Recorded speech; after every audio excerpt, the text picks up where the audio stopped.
Okay. So good afternoon, class. Today I am here to take your lecture on obstetrics and gynecology, and the topic is management of normal puerperium. But before we start proceeding with our lecture, let me introduce myself to you. My name is Ayusha Lonkar. I have done my bachelor's in nursing and I have also completed my master's in public health, and total 3.5 years of experience I have got into this field. Okay, so today we are learned to start with the management of normal puerperium. So basically what is puerperium? तर प्युपेरियम हा कालावधी काय असतो हे मी तुम्हाला explain करते. प्युपेरियम म्हणजे काय? प्रेग्नन्सी नंतरचे जे पुढचे 6 आठवडे असतात, म्हणजे की प्रेग्नेंट वुमन आहे ती डिलिव्हर करून टाकते फिटसला. when the child is born, after the child is born, from that time onwards till 6 weeks पर्यंत, म्हणजे डिलिव्हरी झाल्याच्या 6 हफ्त्यापर्यंत त्याला आपण म्हणतो प्युपेरियम. त्याला काय म्हणतो आपण? प्युपेरियम आपण त्यांना म्हणतो.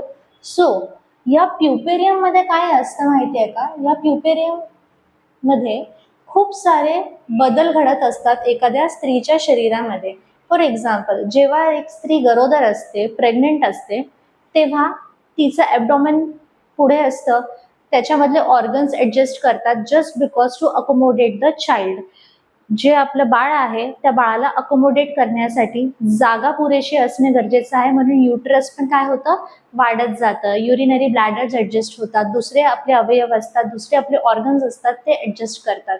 But once the baby is out, जेव्हा बेबीची डिलिव्हरी होऊन जात असते, तर परत आपापल्या जागेवरती ते ऑर्गन्सनी यायला पाहिजे की नाही, तर हा सगळा बदल कधी घडत असतो, तर हा प्युपेरियम मध्ये घडत असतो. Okay, fine.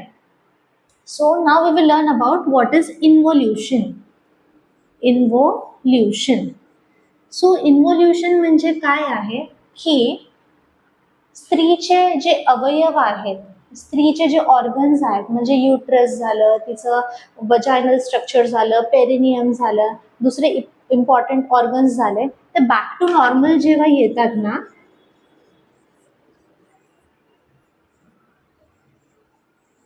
त्याला आपण म्हणतो इन्व्हॉल्युशन. म्हणजेच की पोट परत हळूहळू वारपणे आतमध्ये जाणार, युरिनरी ब्लॅडर त्याच्या पोझिशनवरती येणार, किडनीज परत त्याच्या पोझिशनवरती येतील, त्याचं जे स्टमक आहे, फिमेलचं जे स्टमक आहे ते परत त्याच्या पोझिशनवरती येणार आहे. So that part is called as involution. तसंच जर एखाद्या बाईमध्ये ते अवयव परत नॉर्मल ठिकाणी गेलेले नाहीये, तर तुम्ही बघाल अशा बायकांमध्ये वातचा प्रॉब्लेम असतो. अशा बायकांचं जे पोट वगैरे असतं ते फुगलेलंच नेहमीसाठी राहतं.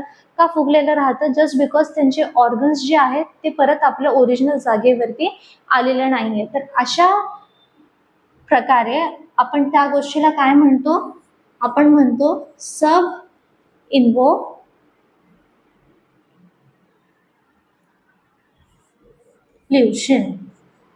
सब इन्व्होल्युशन म्हणजे काय?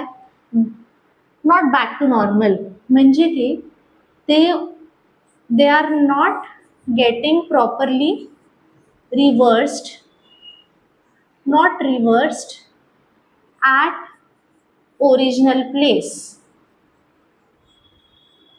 at ओरिजिनल प्लेस, म्हणजे की ते पूर्ववत स्थितीवरती आलेले नाहीयेत, त्या पार्टला आपण बोलतो, तेव्हा आपण म्हणतो सब इन्व्होल्युशन आहे. आणि इन्व्होल्युशन कधी म्हणतो? जेव्हा अवयव बॅक टू नॉर्मल आलेले आहेत, जे ते जसे जसे स्त्री पहिले होती तसेच परत तिचे अवयव झालेले आहेत नॉन प्रेग्नेंट स्टेट प्रमाणे, त्याला आपण म्हणतो involution. So I think so आता तुम्हाला समजलं असेल what is the difference between involution and sub involution. Again this is very important question. हे 5 मार्क्ससाठी तुम्हाला एक्झाम मध्ये विचारत असतात. सो जर तुम्हाला कधी कोणी विचारलं की व्हॉट इज प्युपेरियम बाबा, ठीक आहे, तर तुम्हाला काय बोलायचं आहे? प्युपेरियम काय आहे? हा तो कालावधी आहे जेव्हा एखादी स्त्री प्रेग्नेंट असते, डिलिव्हरी होते त्या स्त्रीची, डिलिव्हरी झाल्यानंतरचे जे पुढचे 6 महिने असतात त्यामध्ये खूप सारे बदल घडत असतात आणि त्या बदलावांना आपण म्हणतो puerperium. Okay, so moving on to next.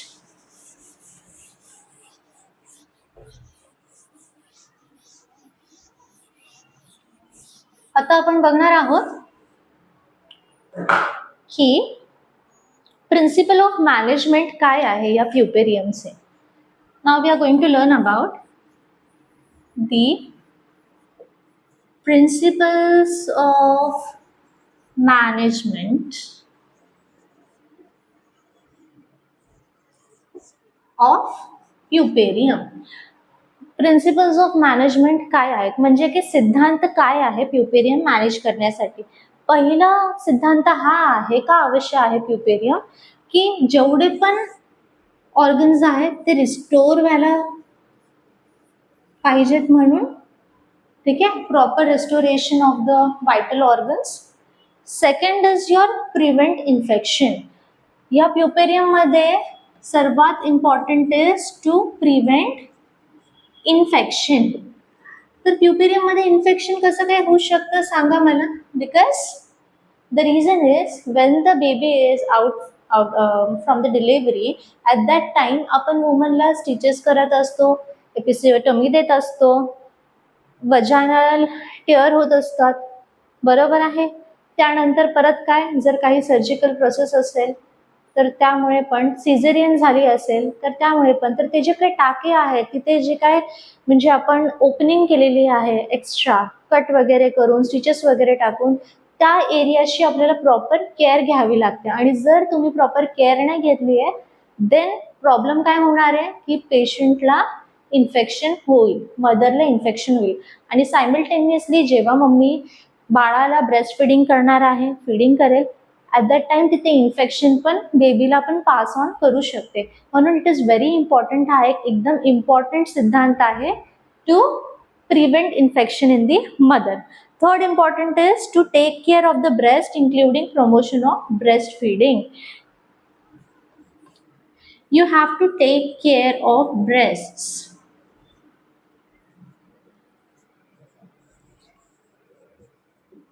डिलिव्हरीच्या नंतर स्तनांची काळजी घेणे खूप इम्पॉर्टंट आहे. तर असा हा मुद्दा का दिलेला आहे हे आपल्याला जाणणं खूप गरजेचं आहे. द रिझन इज, जेव्हा आपण बेबीला ब्रेस्ट फीड करत असतो, म्हणजे की स्तनपान करत असतो, स्तनपानाच्या वेळेस जर ते ब्रेस्ट मिल्क प्रॉपर क्वांटिटीमध्ये, प्रमाणामध्ये प्रोड्यूस वगैरे होत आहे, बेबी तुमचं फिडिंग घेत आहे, तर it is completely fine. But कधी कधी असं पण होतं करून की फीडिंग प्रॉपरली होत नाही आहे बेबीसाठी, बेबीला सक करता येत नाही, किंवा कोणतं पण इतर काही प्रॉब्लेम असेल, मदरनी जर त्याला ब्रेस्ट फीडच नाही केलं, ॲट दॅट टाइम तिचे जे ब्रेस्ट असतील ते एनलार्ज होतील, जास्त की एन्जॉर्ज होतील, त्याला एन्जॉर्जमेंट बोलतात. ओके, एन्जॉर्जमेंट झाल्यावरती काय होणार, तिला ते दुखणार आहे, तिला खूप पेन होणार आहे. आणि at that time it is very important की ते ब्रेस्ट मिल्क तिला काढणं फार इम्पॉर्टंट आहे. जर तिने नाही काढलं देन अगेन तिला ताप येणार, तिचे ब्रेस्ट दुखणार, ब्रेस्टला स्वेलिंग येणार, इन्व्हर्टेड निपल्स वगैरे किंवा काही रॅशेस वगैरे सुद्धा येत असतात काही काही मदर्सला. तर ह्या गोष्टी प्रिव्हेंट करण्यासाठी आपल्याला ब्रेस्ट फीडिंग इम्पॉर्टंट आहे आणि ब्रेस्ट फीड करायलाच पाहिजे बेबीला. Last is to motivate the mother for contraception. आपला चौथा सिद्धांत आहे करून की मदरला मोटिवेट करा कॉन्ट्रासेप्टिव्ह पिल्स घेण्यासाठी for contraception. Contraception in the sense काय की परत गर्भधारणेपासून तिला, गर्भधारणा टाळण्यासाठी आपण तिला परत कॉन्ट्रासेप्टिव्ह मेजर्स सांगणार आहोत करून की तू बाबा 6 months पर्यंत प्रॉपर काळजी घे, तुझे टाके वगैरे आहेत, सेक्शुअल फिजिकल कॉन्टॅक्ट हजबंड सोबत टाळणं कधीही इम्पॉर्टंट. सेकंडली तुम्ही इम्प्रूव्ह करू शकता त्यांची फॅमिली प्लॅनिंग लाईफ पण, if you are going to tell them about the various contraceptive devices, use of condoms, त्याच्यानंतर प्रॉपर काय नॅचरल मेथड्स आहेत ते, बॅरियर मेथड्स जे आहेत, आयओडी इन्सर्शन वगैरे. जर त्या फिमेलला एकपेक्षा जास्त मुलं असतील किंवा 2पेक्षा जास्त मुलं असतील, ते प्रत्येक इंडिव्हिज्युअलची आपली आपली चॉईस असते, ठीक आहे. तर तुम्ही तेव्हा त्या फिमेलला सांगू शकता करून की if she have to do something, म्हणजे फॅमिली प्लॅनिंग करायची किंवा तर स्टॉप करायचे, जे पण काय, at that time you have to guide her for the contraception also. Okay, so this was all about your principles of management.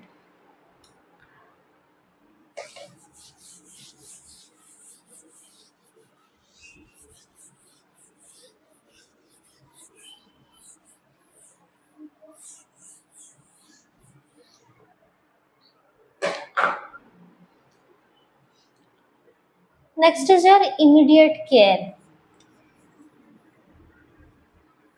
Immediate care म्हणजे की डिलिव्हरी झाल्यानंतरची काळजी. आपण एखाद्या फिमेल स्त्रीला, ठीक आहे, फिमेलला डिलिव्हरी झाल्यावरती काय काय काळजी घ्यायला सांगतो. सर्वात पहिले तिला आपण सांगायचं आहे करून पेरिनियल केअर करण्यासाठी, जिथून म्हणजे डिलिव्हरी आपली जेव्हा होत असते थ्रू वजायना, वाया वजायना, इधर सिझेरियन सेक्शन और normal delivery, at that time she have to take care of a perineum. Perineum in the sense काय, तुमचा जो गुप्तांगाचा जो पोर्शन असतो त्याला आपण म्हणतो काय, पेरिनियम म्हणतो. तर त्याची काळजी कशी घ्यायची आहे, बाबा थोडा वेळ गरम पाण्यात पोटॅशियम पर मॅग्नेट घालून बसणं, सीट्स बाथ घेणं, प्रॉपर डाएट फॉलो करणं, प्रॉपर रेस्ट घेणं. त्याच्यानंतर काय, टाक्यांची काळजी घेणं, टाक्यांवरती प्रेशर न येऊ देणं, काही घराचे लगेच कामं करायला लागायचे नाहीये आणि 2 तासामध्ये 3 तासामध्ये बेबीला लगेच तुरंत, if the baby is out आणि टाके वगैरे सगळे लागून झालेले आहेत, एपिसोटॉमी झालेली आहे, टाके लागलेत, प्लासेंटा इज आउट, बेबीला पण प्रॉपर वॉर्म वगैरे करून त्याला ब्रेस्ट फीड लगेच करायचं आहे. That is included in your immediate care. Second is rest and ambulation. So female body ही थकलेली असते after delivery, hence you have to inform the patient, you have to inform the mother to take rest and ambulation. Ambulation in the sense काय, की तिने 6 हफ्त्यापर्यंत properly rest करायचीच आहे. तिचे टाके सुकूपर्यंत तिला काही जास्त काम, स्ट्रेनस एक्सरसाइजेस करायचे नाही आहेत, काम करायचे नाही आहेत घरातले, खाण्यापिण्याची प्रॉपर डाएट फॉलो करायचं आहे आणि त्याचप्रमाणे बेबीची पण ती देखरेख करेल. If the mother is happy, ultimately baby पण काय राहणार आहे, हॅपी राहणार आहे. प्रॉपर 8 hours ऑफ स्लीप मदरनी कधीही घेणं खूप इम्पॉर्टंट आहे. Next is your hospital stay. So hospital stay again it depends upon the patient's type of delivery. Okay, so hospital स्टेमध्ये काय असतं, 2 गोष्टी असतात. एक तर पेशंटचं होते नॉर्मल डिलिव्हरी किंवा सिझेरियन सेक्शन होतं. सो नॉर्मल डिलिव्हरीमध्ये काय असतं ना, पेशंट 3 daysमध्ये कम्प्लिटली फाईन असते. नेक्स्ट डेला पण ती उठून उभी राहू शकते, खाऊ पिऊ शकते, बघू शकते. सिझेरियन सेक्शनमध्ये ॲटलिस्ट 5 days स्टे असतो. सो मी युजली लिहिते अप्रॉक्सिमेटली 3 days स्टे असतो हॉस्पिटलमध्ये. आणि सिझेरियनमध्ये किती डेजचा स्टे असतो, up to 5 to 6 days. 5 days are more than enough, 6 पण मी बोलणार नाही, ठीक आहे, approximately 5 days. Then moving on to next, coming upon the proper diet. आता मदरनी डाएटमध्ये काय घ्यायचा हा खूप जणांना प्रश्न असतो.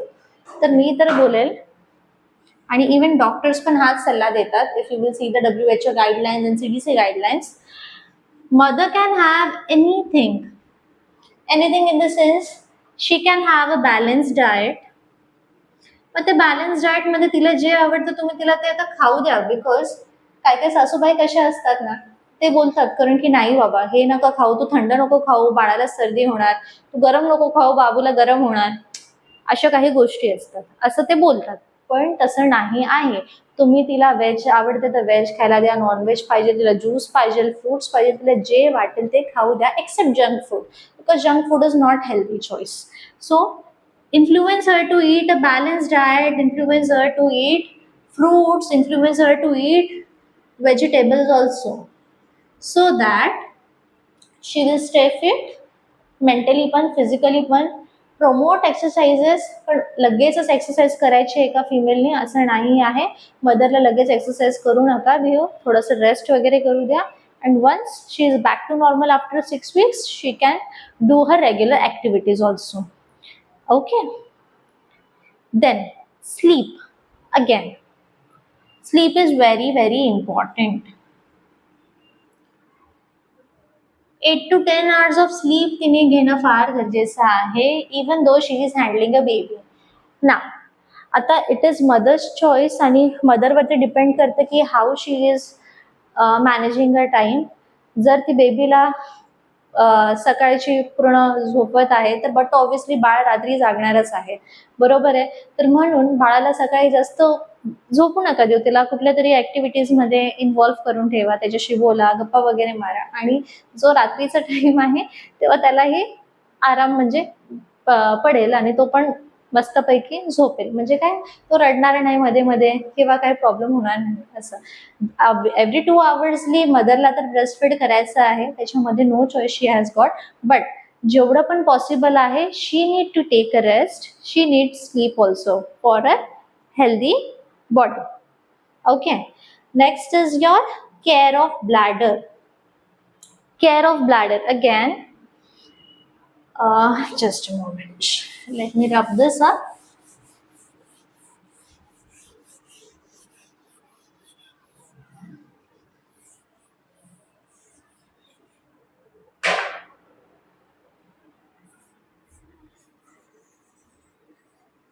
Care of bladder.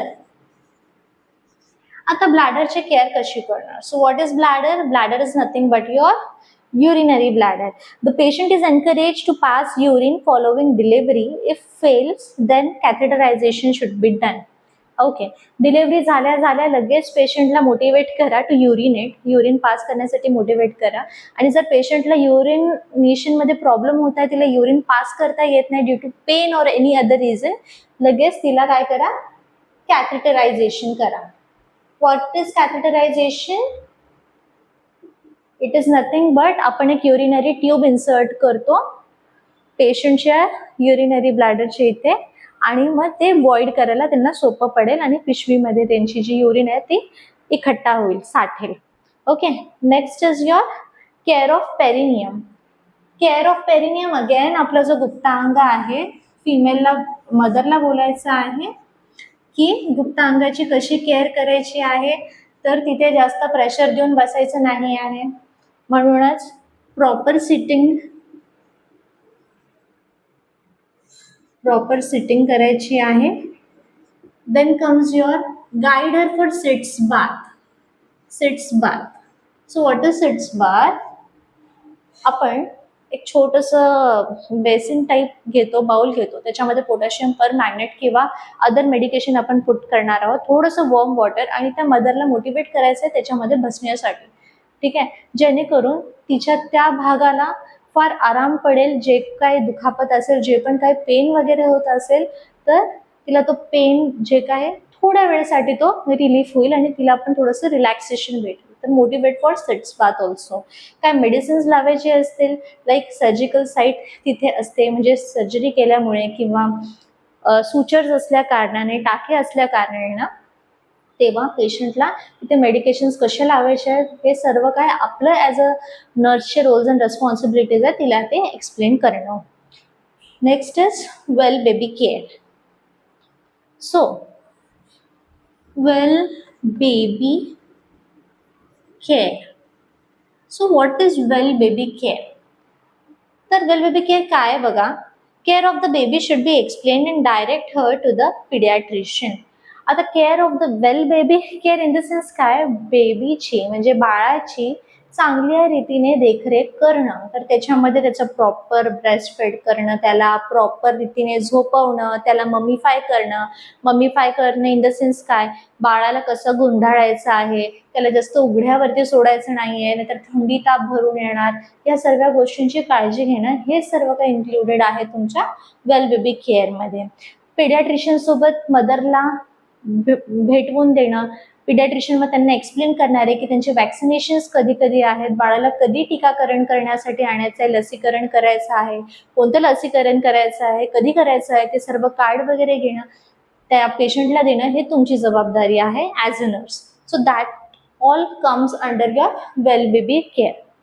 Okay, next is your contraception. I think so I have been cleared with this point beforehand also. Ki contraception, if there is 2 or more children already, then you can promote the parents. It is not responsibility of mother itself, but it is responsibility of her husband also. तिच्या नवऱ्याची पण तेवढीच जबाबदारी आहे, कारण की हम दो हमारे दो तक ठीक आहे, त्याच्या पुढे जाऊ नये, आणि म्हणून मोटिवेट तुम्हाला करायचं आहे कॉन्ट्रासेप्शन साठी. And last but not the least is your care of bowel. So what is care of bowel?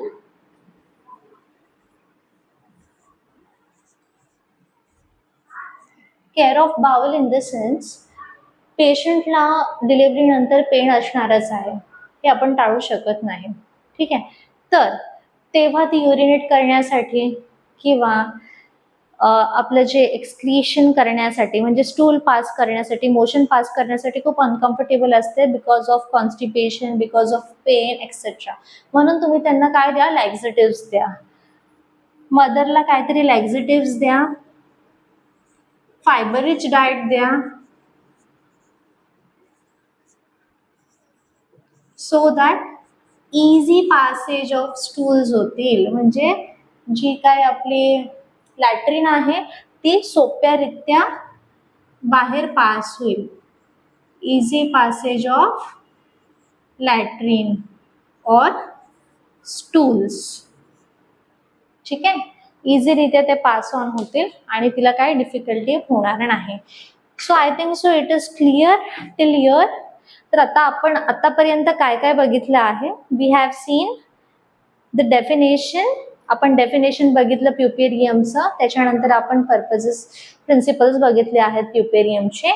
त्यानंतर आपण बघितलं करून की आपल्याला कोणत्या कशा रीतीने काळजी घेतली पाहिजे मदरची, चाइल्डची. त्याच्यामध्ये केअर ऑफ ब्लॅडर आहे, केअर ऑफ बाउल आहे, डाएट प्लॅन्स आहेत, स्लीप आहे, रेस्ट आहे, ॲम्ब्युलेशन आहे, कधीपासून ती काम करू शकते, एक्सरसाइज करू शकते, या सर्व गोष्टी आपण आतापर्यंत काय केलेल्या आहेत, बघितल्या आहेत. तर एक very important point is there, that is your care of episiotomy. Care of episiotomy. आता हे एपिसियोटमी काय असतं मी एक्सप्लेन करते, 2 मिनिटं.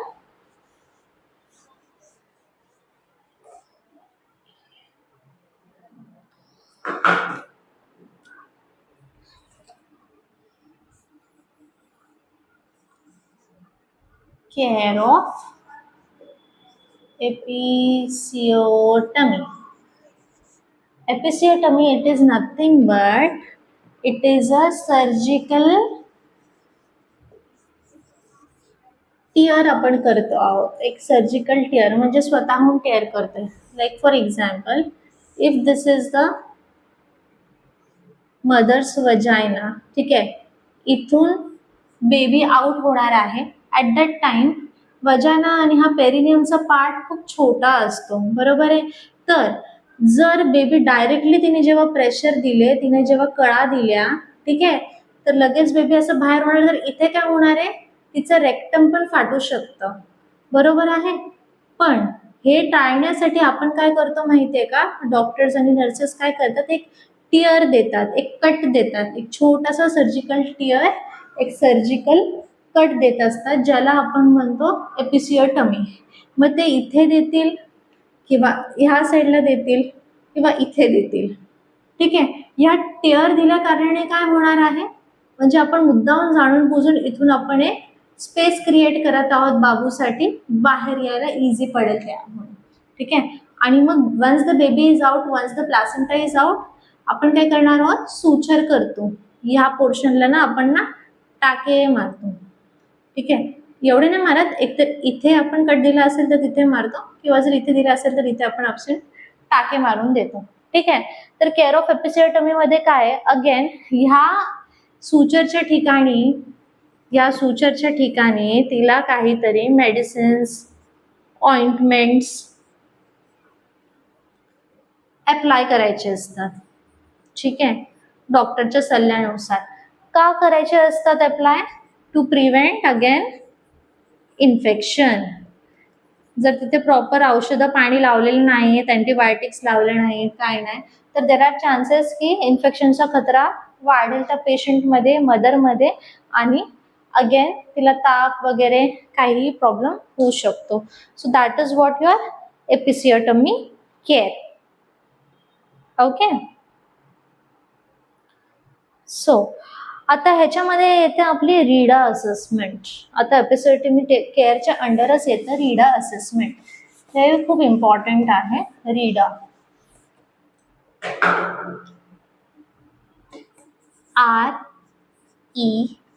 REEDA, ए, रीडा असेसमेंट. ॲक्रॉनिम आहे ॲक्च्युली हे बेसिकली, आणि प्रत्येक अल्फाबेटचे इथे काही ना काहीतरी वेगळं अर्थ आहे. तर आर म्हणजे काय, आपण आर मध्ये टाकूया रेडनेस. काय टाकूयात, redness. E stands for what, oedema. E stands for what, oedema म्हणजे सूज. Again E stands for ecchymosis. Ecchymosis. D stands for your discharge and approximation of suture. D म्हणजे discharge आणि A म्हणजे approximation of sutures. Okay, म्हणजे की care of एपिसेटोमी कशी काळजी घ्यायला पाहिजे आपल्या एपिसेटोमी सर्जिकल कटची. त्याच्यामध्ये आपण काय काय चेक करणार आहोत, आपला जो साईट आहे तिथे लालसरपणा आहे का, तिथे सूज आहे का, तिथे कोणत्याही प्रकारचं रक्त वगैरे काही घोटलं आहे का, त्याला आपण म्हणतो इकायमोसिस. कोणत्याही प्रकारचं डिस्चार्ज आहे का, पिवळा डिस्चार्ज आहे, व्हाईट डिस्चार्ज आहे, ग्रीन कलरचा डिस्चार्ज आहे, त्या सुचर त्या सर्जिकल साईटमधनं निघत आहे, त्या कटमधनं निघत आहे, then it is not normal. आणि ते लगेच डॉक्टरांना त्यांनी कळवायला पाहिजे, ज्याच्यावरती डॉक्टर काहीतरी अँटीबायोटिक्स लिहून देतील. त्यानंतर approximation of sutures. Approximation of sutures in the sense काय, आपण टाके तर घातले पेशंटला, ठीक आहे, परंतु काय होतं, काय काय पेशंट्समध्ये बसणं उठणं जर प्रॉपर नसेल, प्रॉपर काळजी नाही घेतली, तर जो टिअर फक्त एवढा होता ना, तर तो अजून वास्ट होऊन जातो आणि सुचर्स पण काय होतात, रिमूव्ह होऊन जातात. त्यामुळे प्रॉब्लेम काय होतं माहितीये का, प्रॉब्लेम काय होत नाही बघा, त्या टिअर मधनं परत बॅक्टेरिया ग्रोथ होणार आहे, व्हायरसेस ग्रो होणार आहे आणि त्याच्याने पेशंटला हानी होऊ शकते, मदरला. Okay, so that was all about your care of episiotomy. तर जेव्हा पण केअर ऑफ एपिसेटोमी हा क्वेश्चन येतो, तर तेव्हा तुम्हाला लिहायचं आहे करून की वी डू रीडा असेसमेंट.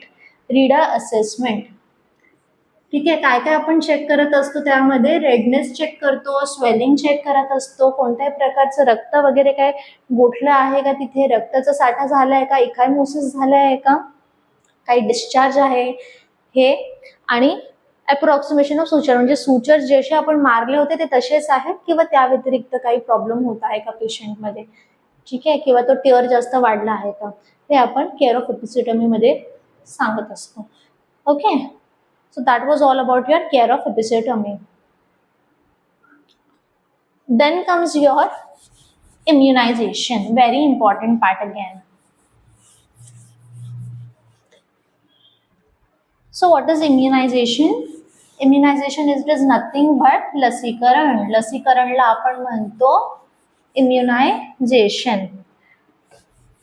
तर इम्युनायझेशन मध्ये आपण कोणाकोणाचं इम्युनायझेशन करतो, फक्त बाळाचंच करतो का, नाही, both mother and baby. मदरचं TT1 TT2 आपण लोक अँटीनेटल पिरियड मध्ये देत असतो, म्हणजे की जेव्हा ती गर्भावस्थेत असते तेव्हाच आपण TTचा डोस 1 आणि TTचा डोस 2 बूस्टर डोस आपण तिला देत असतो, ठीक आहे, to prevent her against tetanus bacterial infection. आणि बेबीचं लसीकरण once the baby is out of the delivery room, आपण त्याला TBचं वॅक्सिन देतो, OPVचं वॅक्सिन देतो, नंतर पोलिओ वगैरे असे सगळे वॅक्सिनेशन्स बेबीचे स्टार्ट होत असतात. तर ह्यामध्ये ना तुम्हाला इम्युनायझेशन शेड्यूल हा खूप इम्पॉर्टंट आहे टॉपिक. इम्युनायझेशन शेड्यूल हा आपण क्वेश्चन येत असतो for 5 marks. Again immunisation schedule it is important in community health nursing. तर इम्युनायझेशन शेड्यूल सगळ्यांचा बाय हार्ट असणं कधीही इम्पॉर्टंट आहे आणि गरजेचं आहे. नॉट बिकॉज ते एक्झाममध्ये येणार आहे त्यामुळे, पण नाही, आपल्या नॉलेजसाठी पण, की बाळाला कोणत्या महिन्यामध्ये, कोणत्या वीकमध्ये कोणतं औषधं, कोणतं इंजेक्शन द्यायचं आहे आपल्याला. Okay, done, fine. Next is our medications. बेबीला आणि मदरला काय मेडिसिन्स जर घ्यायचे आहेत तर ते आपण सांगणार आहोत मदरला फॉलोअपमध्ये. सगळं काही डिस्चार्ज समरीमध्ये आपण त्यांना ते लिहून देऊयात. आता next topic, advice on discharge. जेव्हा मदर आणि बेबीचं डिस्चार्ज होत असेल तेव्हा आपण मदरला काय काय इन्स्ट्रक्शन्स देणार आहोत, काय काय ॲडवाइस देणार आहोत ते आपण बघूया. तर काय काय आपण ॲडवाइस देणार आहोत. First thing is your proper documentation. जेवढे पण काय डॉक्युमेंट्स त्यांचे तुमच्याकडे आलेले होते, तुम्ही त्यांना काय दिलेले आहेत, त्यांचे प्रेस्क्रिप्शन्स, त्यांच्या मेडिसिन्सचं किती वेळा त्यांना खायचं आहे दिवसातनं, काय आहे, त्यांनी काय प्रॉपर डाएट फॉलो करायचं आहे, त्या सर्व गोष्टी तुम्हाला त्यांना सांगायचं आहे. ठीक आहे. नेक्स्ट फॉलोअप व्हिजिटबद्दल त्यांना एक्सप्लेन करायचं आहे की मदरनी परत नेक्स्ट फॉलोअप कधी घेऊन यायचं स्वतःला पण आणि बाळाला पण. Next is your medicines.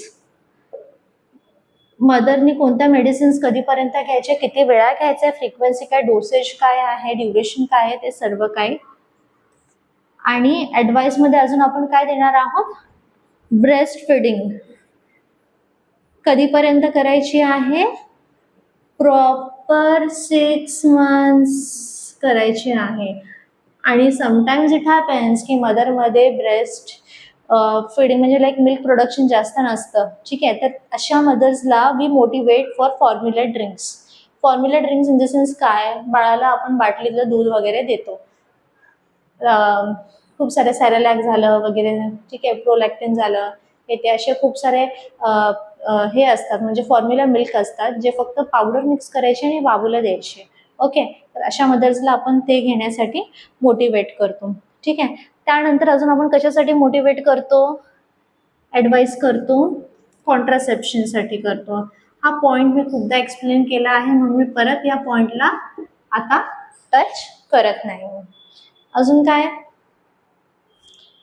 Iron आणि अगेन हे मेडिसिन्समध्येच येतं. तिने प्रॉपर आयर्नच्या गोळ्या घ्यायला पाहिजे, फॉलिक ॲसिडच्या गोळ्या घ्यायला पाहिजे, प्रॉपर विटॅमिन D3चे शॉर्ट्स वगैरे काय असतील ते घ्यायला पाहिजे. हे सर्व काही आपल्याला मदरला एक्सप्लेन करायचं आहे. Okay. So that was all about your advice on discharge. आपण मदर आणि मदरचे जी फॅमिली जे काय आहे, त्यांचे जे बाकीचे केअरटेकर्स वगैरे आहेत, त्यांना काय ॲडवाइस करणार आहोत डिस्चार्जला ते आपण बघितलं आहे. Okay. Now moving on to next, there is management of elements. Management of elements. Next topic is management of elements.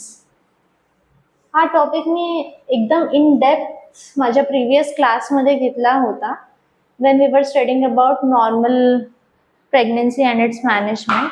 आता मी फक्त एक शॉर्टकटमध्ये गो थ्रू करेल तुमच्यासाठी मॅनेजमेंट ऑफ एलिमेंट्स.